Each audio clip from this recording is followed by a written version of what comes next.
कभी ऐसा लगता है जैसे किसी पहेली में एकदम फंस गए हों और बाहर निकलने का कोई रास्ता ही ना दिख रहा हो। पर सोचिए, अगर ये कहा जाए कि उस पहेली का जवाब ठीक आपके सामने ही है, बस थोड़ा छिपा हुआ है। तो आज हम एक ऐसी ही कहानी की पड़ताल करेंगे जो हमें सिखाती है कि कैसे हमारी सबसे बड़ी समस्याओं में ही उनके समाधान की चाबी होती है। हार्दिक आपका हृदय से स्वागत करता है।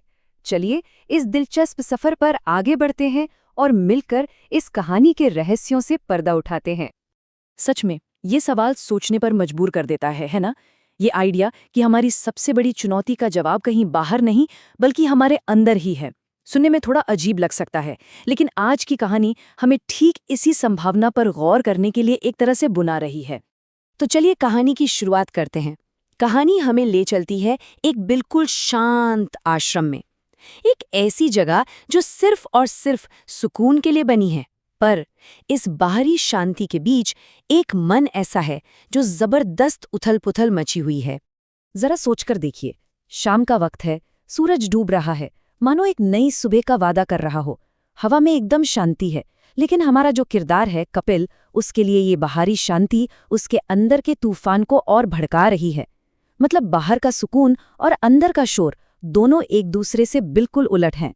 तो कपिल की असल दिक्कत क्या थी? दिक्कत ये थी कि उसका जो सेल्फ कॉन्फिडेंस था वो धीरे धीरे खत्म हो रहा था। ये एक ऐसी अंदरूनी लड़ाई थी जो इतनी तेज चल रही थी कि आश्रम की वो गहरी शांति भी उसे कोई सुकून नहीं दे पा रही थी। और फिर ठीक उसी पल, जब कपिल अपनी निराशा में पूरी तरह डूबा हुआ था, एक ज्ञानी स्वामी जी की एंट्री होती है और यहीं से कहानी एक बहुत ही जरूरी मोड़ लेती है। कपिल ने तो एक शब्द भी नहीं कहा था, पर स्वामी जी वो उसकी खामोशी को पढ़ लेते हैं।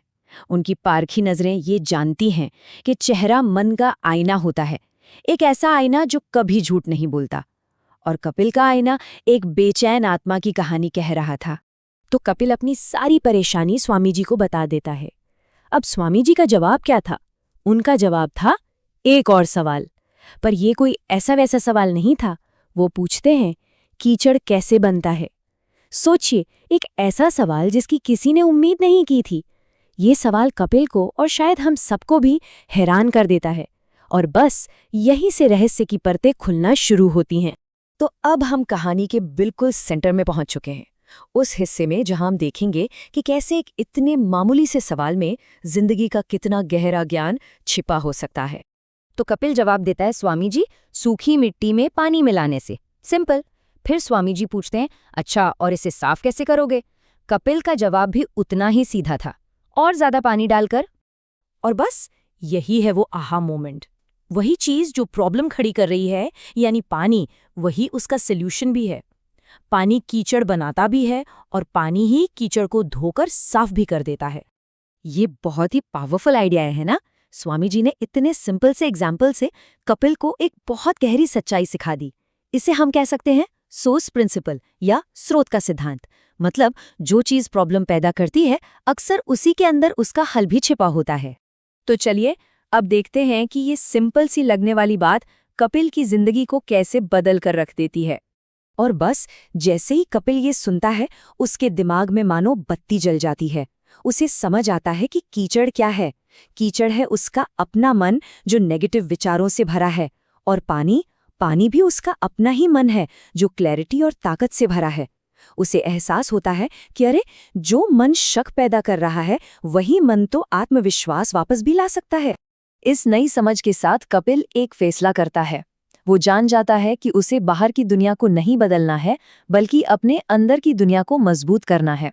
लड़ाई बाहर है ही नहीं, लड़ाई तो अंदर है, और जीत भी वही मिलेगी। और अब आखिर में ये सवाल हम सब के लिए है। हमारी जिंदगी में वो कीचड़ क्या है और हमारा पानी क्या है? वो कौन सी ताकत है हमारे अंदर जिसे हम अपनी सबसे बड़ी मुश्किलों को पार करने के लिए इस्तेमाल कर सकते हैं?